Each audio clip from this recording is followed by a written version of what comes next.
السلام علیکم پیارے دوستو، امام اعظم امام ابو حنیفہ رضی اللہ تعالیٰ عنہ کا بچپن کا ایسا واقعہ جو آپ لوگ سنیں گے تو حیران رہ جائیں گے۔ پیارے دوستو، ایک دفعہ کا ذکر ہے کہ ایک رومی بغداد آیا۔ اس نے وہاں کے حاکم سے کہا، میرے 3 سوال ہیں، اگر آپ کی سلطنت میں کوئی ایسا آدمی ہے جو میرے سوالوں کا جواب دے دے تو اسے بلائیں۔ حاکم نے اعلان کر دیا۔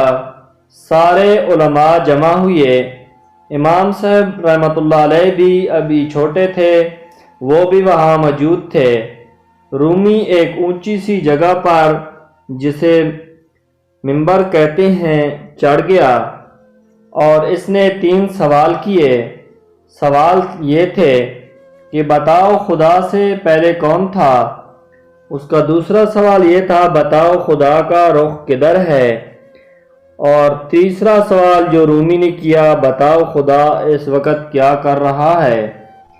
اس کے سوال سن کر سب خاموش ہو گئے۔ امام صاحب رحمۃ اللہ علیہ آگے بڑھے اور فرمایا، ان سوالوں کے جواب میں دوں گا، لیکن شرط یہ ہے کہ تم منبر سے نیچے اتر آؤ۔ وہ آدمی نیچے اتر آیا اور امام صاحب اس کی جگہ پر جا کر کھڑے ہو گئے۔ رومی نے پہلا سوال کیا، بتاؤ خدا سے پہلے کون تھا؟ امام صاحب رحمۃ اللہ علیہ نے اسے کہا، گنتی گنو۔ رومی نے گنتی گننا شروع کیا۔ امام صاحب نے اسے روک دیا اور کہا، 1 سے پہلے گنو۔ رومی بہت پریشان ہوا، کہنے لگا، 1 سے پہلے تو کوئی گنتی نہیں ہے۔ امام صاحب رحمۃ اللہ علیہ نے فرمایا، بس خدا سے پہلے بھی کوئی نہیں ہے۔ پھر رومی نے دوسرا سوال کیا، بتاؤ خدا کا رخ کدھر ہے؟ امام صاحب رحمۃ اللہ علیہ نے فرمایا، 1 موم بتی جلاؤ۔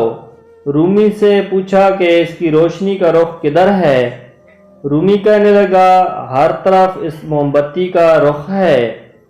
امام صاحب رحمۃ اللہ علیہ نے فرمایا، اسی طرح خدا تعالیٰ کا رخ بھی ہر طرف ہے۔ اس کے بعد فرمایا، تمہارے تیسرے اور آخری سوال کا جواب یہ ہے کہ خدا تعالیٰ اس وقت یہ کر رہا ہے کہ اس نے تمہیں منبر سے نیچے اتار دیا اور مجھے اوپر چڑھا دیا ہے۔ یہ ہمارے امام تھے، امام ابو حنیفہ رضی اللہ تعالیٰ عنہ۔ تو پیارے دوستو، کیسی لگی میری آج کی یہ ویڈیو؟ اسی طرح اچھی اور پیاری ویڈیوز دیکھنے کے لیے میرے چینل کو سبسکرائب کر دیں اور ویڈیو کو لائک اور شیئر کر دیں۔ پیارے دوستو، ملتے ہیں ایک نئی ویڈیو کے ساتھ، تب تک کے لیے اللہ حافظ۔